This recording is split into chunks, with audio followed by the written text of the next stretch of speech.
आजादी के अमृत महोत्सव के तहत मनाया गया संविधान दिवस। स्पीकर ओम बिरला ने संविधान और संवैधानिक मूल्यों की चर्चा की।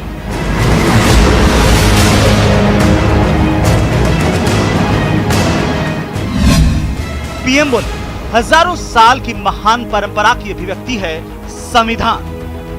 हमें इसलिए भी बनाना चाहिए कि हम जो कुछ भी कर रहे हैं वो संविधान के प्रकाश में सही है कि गलत है, हमारा रास्ता सही है कि गलत है। हर वर्ष संविधान दिवस बनाकर के हमने अपने आप को मूल्यांकन करना चाहिए। संविधान दिवस कार्यक्रम से कांग्रेस समेत अधिकतर दल रहे नदारद।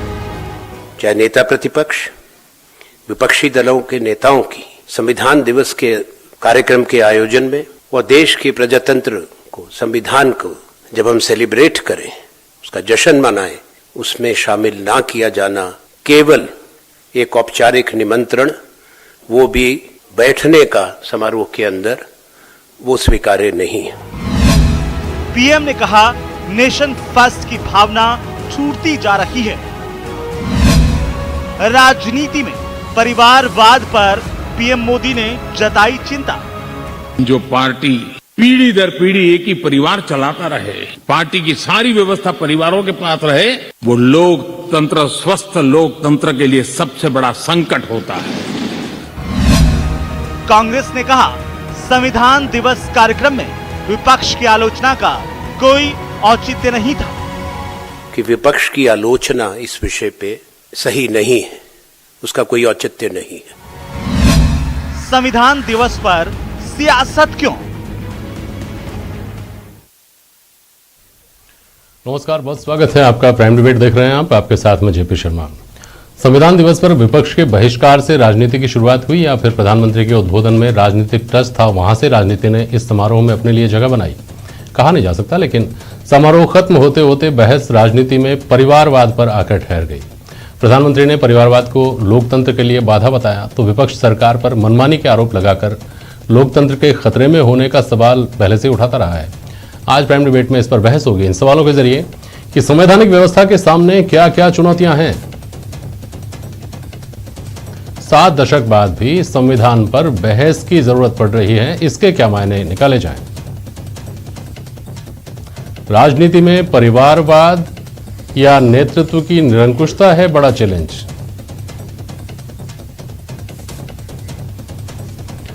राजेंद्र मेघवाल साहब हैं, कांग्रेस के प्रवक्ता हमारे साथ।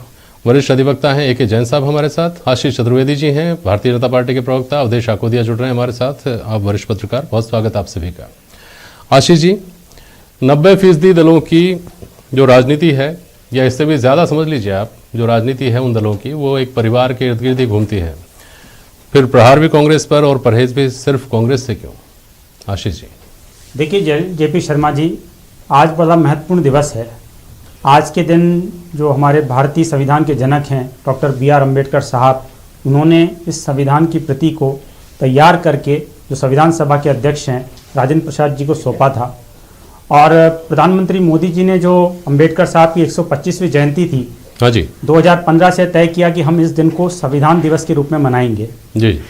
ये संविधान जो है हमको बहुत इक्वलिटी, समानता और न्याय का अधिकार देता है, चाहे राजनीति की बात करें, चाहे आर्थिक बात करें, चाहे सामाजिक बात करें।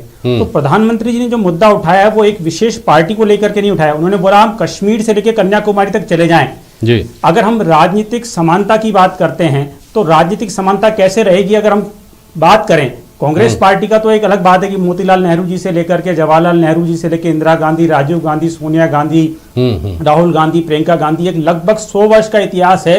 जब मोतीलाल नेहरू जी जब प्रथम इनके अध्यक्ष बने थे लेकर के अब तक लगभग 100 साल हो गए हैं। और अगर हम बात करें 1969 से लेकर के, तो पूरा एक परिवार का इस पे कब्जा हो गया है। देखिए, और ऐसा नहीं कि कांग्रेस मात्र एक पार्टी है। अगर हम बात करें कश्मीर की बात करें तो वहां पे मुफ्ती परिवार है, अब्दुल्ला परिवार, जिसकी तीसरी पीढ़ियां चल रही है।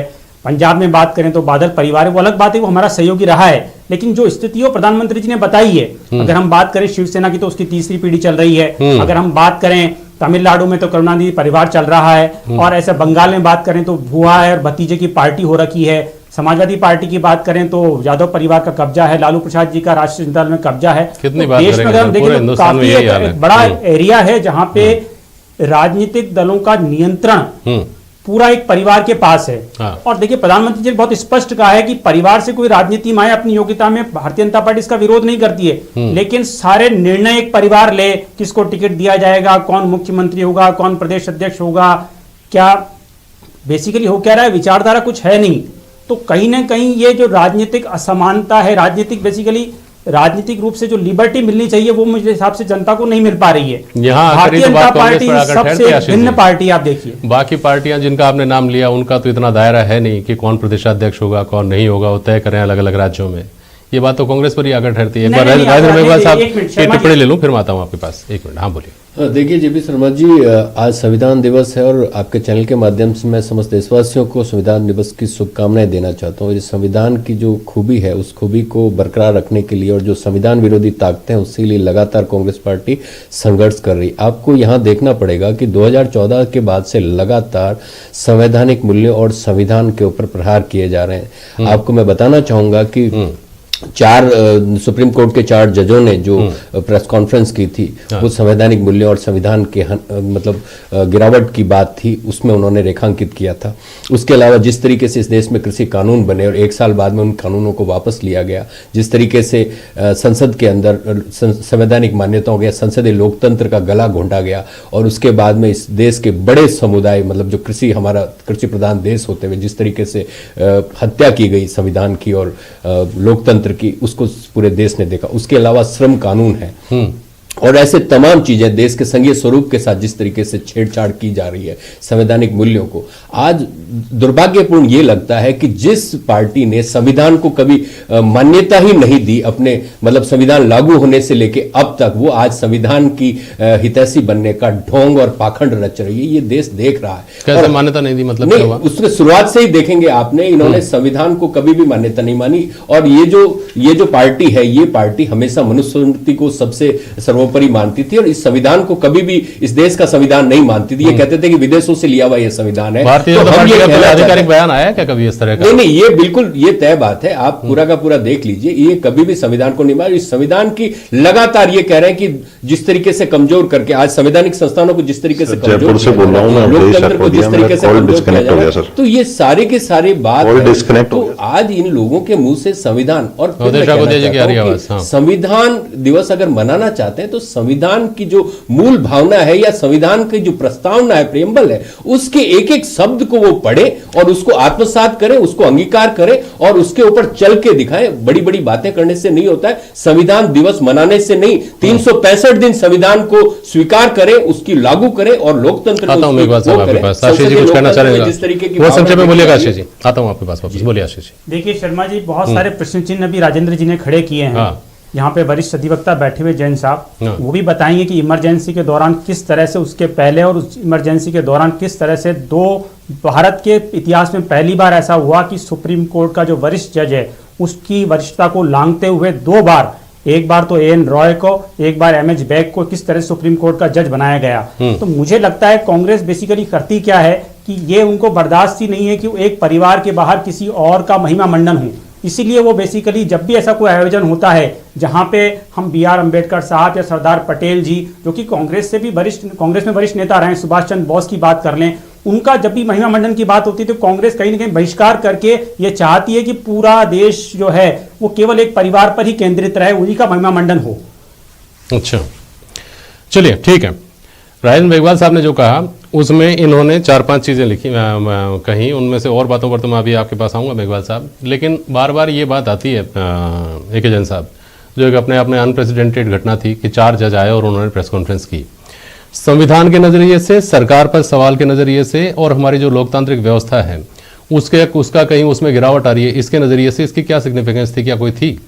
देखिए 4 जजेज अपनी बात कहने के लिए आए, ये अनप्रेसिडेंट तो था। हाँ। पर इसको हम अनकॉन्स्टिट्यूशनल नहीं कह सकते। फ्रीडम ऑफ एक्सप्रेशन जजेज, क्योंकि जजेज पर जो भी रेस्ट्रिक्शंस हैं वो अपने सेल्फ इम्पोज रेस्ट्रिक्शंस हैं उनके ऊपर जी। उन जजेज ने संविधान का कोई अपमान नहीं किया था, संविधान के विरोध में कुछ नहीं कहा था, पर तत्कालीन मुख्य न्यायाधीश के विरोध में कुछ कहा था, जिसके लिए माना यह जाता है कि न्यायपालिका को अपनी बात सामने सड़क पर नहीं रखनी चाहिए, क्योंकि इससे न्यायपालिका की गरिमा गिरती है। हाँ। और एक न्यायपालिका जिसने इस देश की डेमोक्रेसी को संभालने में सबसे बड़ा योगदान दिया है, उसकी क्रेडिबिलिटी कम होती है। ठीक तो है। निश्चित रूप से वो अनप्रेसिडेंट इंसिडेंट था, पर वो गैर संवैधानिक नहीं था। सबसे पहली बात तो ये। दूसरी चीज, 70 साल से ये देश का संविधान है, जिसमें हम कहें तो जिसने सारे झटके झेले हैं और जिसने इस देश की जो बहुमुखी संस्कृति है उस सबको संजो के रख रखा है और देश को, डेमोक्रेसी को बचा के रख रखा है। अब अपने आसपास के देशों में भी देख सकते हैं कि वहां पर क्या हुआ और किस तरह डेमोक्रेसी, जो हमारे साथ साथ आजाद हुए थे देश, वहां पर डेमोक्रेसी का किस तरह से अनून हुआ। सिर्फ एक इमरजेंसी को पीरियड को छोड़ दें, या जो आजकल हमारे जो सारे भाई ये कहते हैं कुछ लोग कि आजकल भी अनडिक्लेयर्ड इमरजेंसी है, वो बात अलग है। परंतु फिर भी ये सही है कि चाहे कैसी इमरजेंसी थी, सत्ताधीशों को जनता के पास वोट लेने के लिए आना पड़ा और जनता ने उनको सबक सिखाया। यदि कोई एक परिवार चला रहा है या 10 परिवार चला रहे हैं, अल्टीमेटली हर 5 साल बाद ये जनता तय करती है कि हम किसको बिठाना चाहते हैं, किसको पसंद कर रहे हैं, किसको नहीं कर रहे। तो इसलिए इलेक्टोरल डेमोक्रेसी में संवैधानिक रूप से कोई भी परिवार संविधान से ऊपर आज तक न तो हुआ है, और जिस तरीके से हमारे संविधान निर्माताओं ने संविधान बनाया, मुझे नहीं लगता है कि कोई चाहेगा कि चाहकर भी इस देश को डेमोक्रेटिक सेटअप को खत्म नहीं कर सकता। हमारे फ्रीडम ऑफ एक्सप्रेशन और स्पीच जो दी गई है, जिसको जो प्रोटेक्शन दिया गया है, राइट टू प्रोटेस्ट दिया गया है, और हर 5वें साल बाद जो चुनाव में जाने की बाध्यता दी गई है, और जिसको अब जो इमरजेंसी के बाद अमेंडमेंट में फाइनल कर दिया गया है कि इसमें किसी प्रकार का चेंज भी नहीं किया जा सकेगा, उससे हमारी डेमोक्रेसी इस संविधान की वजह से ही सुरक्षित है। बाकी तो ये राजनीति की बातें हैं कि हम संविधान के आड़ में एक दूसरे के विरुद्ध राजनीति करते हैं। परंतु मैं एक बात और कहना चाहूंगा जेपी शर्मा साहब की, ये कोई पहली बार नहीं है जब भारत के संविधान पर उंगलियां उठी गई। जब संविधान का निर्माण हो रहा था तब सबसे पहले तो संविधान सभा पे ही आपत्तियां उठाई थी कई लोगों ने कि ये संविधान सभा तो अंग्रेजों की बनाई हुई है, भारतीयता इसमें है ही नहीं। जब डॉक्टर अंबेडकर संविधान के अंदर समानता के और महिला अधिकारों की बात कर रहे थे, तो स्वामी करपात्री, जिनके 3 सांसद भी 1952 में जीत कर आए थे और जो अपने आप में बहुत बड़ा हिंदू चेहरा थे, हिंदू राजनीति का चेहरा था, उन्होंने उनको खुली चुनौती दी थी। और अंबेडकर ने जब उसको स्वीकार किया था तो उन्होंने उनसे बहस करने से मना कर दिया था कि एक साधु तुम्हारी आंखें बहस नहीं करेगा। उसके बाद जब संविधान आया तो ऑर्गेनाइजर जैसे मुखपत्र ने, जो एक बड़ा राष्ट्रवादी संगठन का मुखपत्र था, उन्होंने इस पे कहा था कि इस संविधान में तो हमने सिर्फ विदेशों से कुछ चीजें इकट्ठी करके ले जा रही है, भारतीय जीवन उद्देश्य और भारतीय भावनाओं का इसमें अभाव है। इसके अलावा वीर सावरकर जैसे लोग थे, उन्होंने भी कहा था कि इसमें भारतीयता की कमी है, यहाँ पर तो मनुस्मृति होनी चाहिए। तो इसलिए संविधान पर हमले हमेशा हुए हैं और 70 साल बाद आज ये तय हो गया है कि यही संविधान हिंदुस्तान की आत्मा है।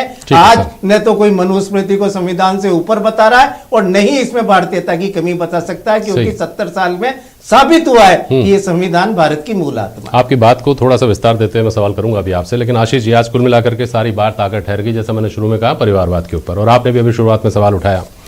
लेकिन सवाल मेरा वही है कि आपका कांग्रेस के अलावा बाकी सभी उन दलों के साथ गठबंधन में आपकी सरकारें रही हैं जिनके ऊपर आप परिवारवाद का आरोप लगाते हैं, तो उनमें फिर क्या खूबी है जो कांग्रेस में नहीं है? कांग्रेस पर ही आपके सवाल आकर ठहरते हैं। खुद ही स्वीकार कर रहा हूं ना कि जब मैंने बताया आपको कि बादल परिवार की पंजाब में बात की या ठाकरे परिवार की महाराष्ट्र में बात की, तो गठबंधन रहा है ना, क्या फर्क है बताइए। हम थोड़ी, लेकिन भारतीय जनता पार्टी, देखिए अगर हम पूरे परिदृश्य को देखें, राजनीतिक परिदृश्य को, देश को देखें, तो आपको केवल 2 पार्टियां ऐसी मिलेगी जिनका की एक ऑर्गेनाइज स्ट्रक्चर है जो कि परिवारवाद से दूर है। एक तो हम है भारतीय जनता पार्टी और दूसरी लेफ्ट पार्टीज हैं। अब लेफ्ट पार्टी हमारी विरोधी है, लेकिन जो उनकी खूबी वो बतानी पड़ेगी। जो हमारे सहयोगी अगर उनको खूबी नहीं है तो वो भी बतानी पड़ेगी, भाई इनमें ये कमियां हैं, और ये लोकतंत्र के लिए अच्छी बात नहीं है। आप देखिए, क्योंकि कहीं ना कहीं इससे आंतरिक लोकतंत्र खत्म होता है। आप आज आनंद शर्मा जी प्रेस कॉन्फ्रेंस कर रहे थे, ये भी G23 के सदस्य रहे थे। अब पता नहीं इनको कौन सी फटकार लगी, क्या हुआ है, या इनको राज्यसभा में जाना है नहीं जाना है, वो एक राजनीतिक विषय है जिस कारण से उनको आज प्रेस कॉन्फ्रेंस करनी पड़ी। और जहां तक आज की जो संविधान दिवस की बात है, बाकायदा जो है लीडर ऑफ अपोजिशन, चाहे लोकसभा में हो मल्लिकार्जुन खड़गे, चाहे लीडर ऑफ राज्यसभा में हो, दोनों को बकायदा इसका इनविटेशन गया है कि आप आइए, डायस पे बैठिए।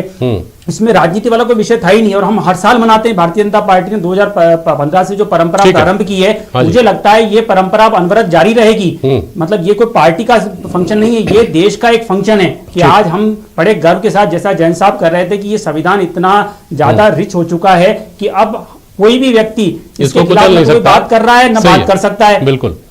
मेघवाल साहब, पहली बात तो आज भारतीय जनता पार्टी, और बल्कि स्पीकर ने खुद इस बात को कहा कि यहां से जैसे जो परंपरा है उस तरीके से निमंत्रण गए थे, और आज उनकी कुर्सियां इसलिए नहीं लगी कि सुबह सूचना देने के बाद भी उनकी रजामंदी नहीं आई, व्यक्तिगत रूप से सूचित किया गया था दोनों। खैर वो छोड़िए, मुद्दा यह है कि परिवारवाद के आरोप कांग्रेस पर क्यों न लगे, और कांग्रेस की बात इसलिए रेलेवेंट है कि कांग्रेस ही भारतीय जनता पार्टी के बाद आज इस देश में राजनीतिक दलों का सबसे बड़ा चेहरा है। अभी तक तो तृणमूल से ममता बनर्जी जरूर ये जता रही हैं इन दिनों में, और घटनाएं भी इस तरह की हो रही हैं मेघालय में जैसे हुआ, कि हो सकता है आने वाले समय में चेहरा बदले, लेकिन आज तो है। और आज चूंकि है, इसलिए सवाल उठता है कि कांग्रेस में आप गांधी परिवार की कुर्बानियां याद दिलाकर गांधी परिवार का ही कांग्रेस का चेहरा बने रहना जस्टिफाई भी करते हैं, और कांग्रेस में फिर आप चुनाव की बात भी करते हैं कि चुनाव किए जाएंगे, और फिर उन चुनाव में कोई सामने खड़ा नहीं होता, वही चुन लिया जाता है, या तो राहुल गांधी को चुन लिया जाता है, या सोनिया गांधी कांग्रेस की कार्यकारी अध्यक्ष हो जाती है राहुल गांधी के पद छोड़ते ही।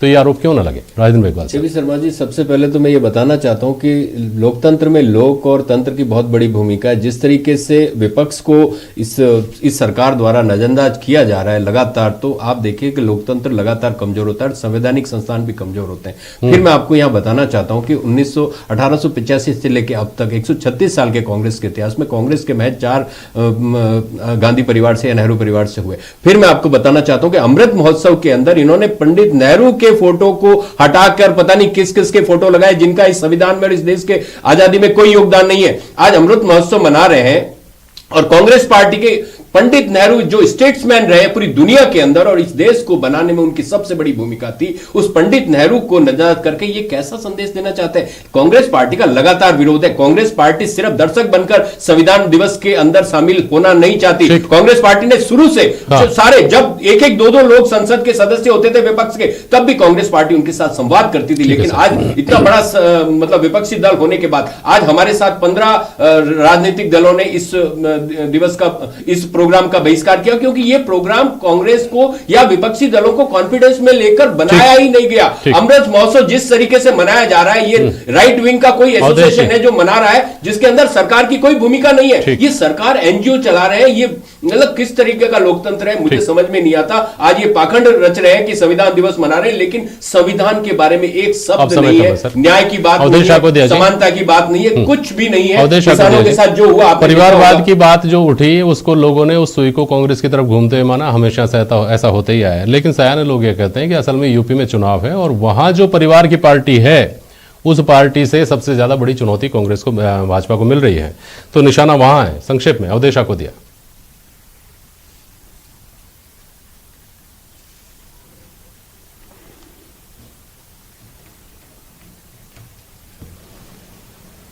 अवधेशा को दिया तक हमारा पहुंच नहीं पा रही आवाज।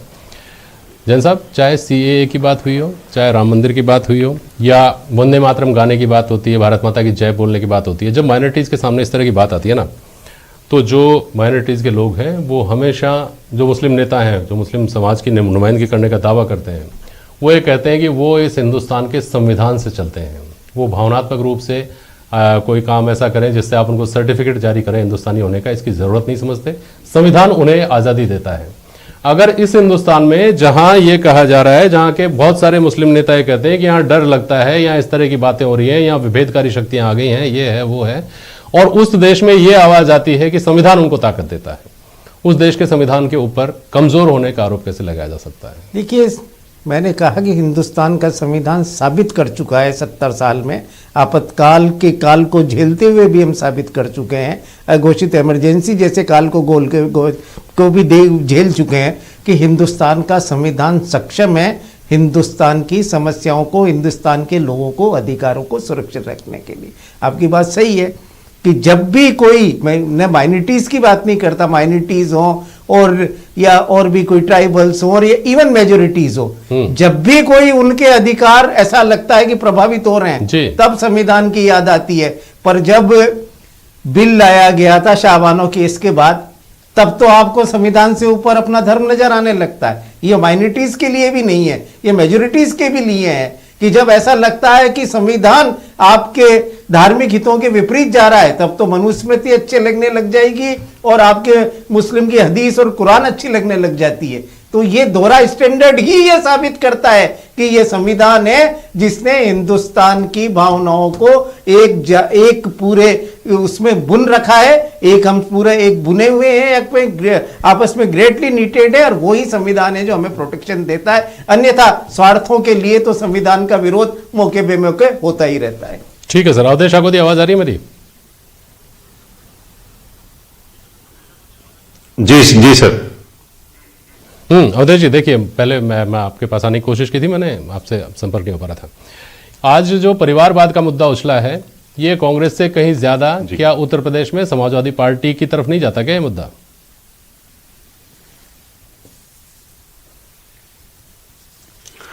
जेपी जी, देखिए, परिवारवाद का मुद्दा यदि वाकई में भारतीय राजनीति में एक बुराई है, तो इसमें नियम और शर्तें लागू नहीं हो सकते हैं। आप बात करते हैं कि किसी नेता का बेटा, बेटी, पत्नी चुनाव लड़के और राजनीति में आता है, वो भी परिवारवाद है। लेकिन आप सिर्फ उंगली उठाते हैं कि पार्टी का नेतृत्व यदि एक कोई परिवार करता है, तो फिर आप सीधा इशारा एक पार्टी विशेष की तरफ कर रहे हैं, या जो क्षेत्रीय दल हैं जिनका नियंत्रण एक परिवार के पास है उनकी तरफ कर रहे हैं। आपको परिवारवाद एक बुराई लगती है यदि, तो आप सारे परिवारवाद का विरोध करिए, उसमें नियम शर्तें लागू नहीं हो सकते हैं। क्योंकि भारतीय जनता पार्टी की तरफ से जब इसका विरोध किया जाता था शुरुआत में, तो यह बात नहीं कही जाती थी कि एक पार्टी का एक परिवार का नियंत्रण है जिन पार्टियों में, वही परिवारवाद खराब है। परिवारवाद यदि खराब है तो जो नेता, बेटे, बेटियां, पत्नी, सांसद और विधायक बनते हैं वो भी खराब है, और जिन पार्टियों का नियंत्रण एक परिवार विशेष के पास है वो भी खराब है। दोनों चीज खराब है, आप उसमें नियम शर्तें लागू नहीं कर सकते हैं। बिल्कुल सही है। और मूलतः तो बात यह है कि जिस व्यक्ति में योग्यता है उसको आगे बढ़ना चाहिए, और तय तो जनता ही करती है कि उसको किसको चुनना है। वहाँ तो ना कोई ऐसा नहीं होता है कि पार्टी खुद ही तो चुनाव में उतर जाए, खुद ही वोट दे दे, खुद ही जीत कर आ जाए और खुद ही नेता बन जाए। चुनती तो आखिरकार जनता ही है। तो एजुकेट करने की अगर ये बुराई है, तो फिर इस बुराई का खात्मे की कुंजी है तो वो तो जनता के पास है। बहुत शुक्रिया आप सभी का आज प्राइम डिबेट में शामिल होने के लिए। आज के लिए बस इतना ही। नमस्कार।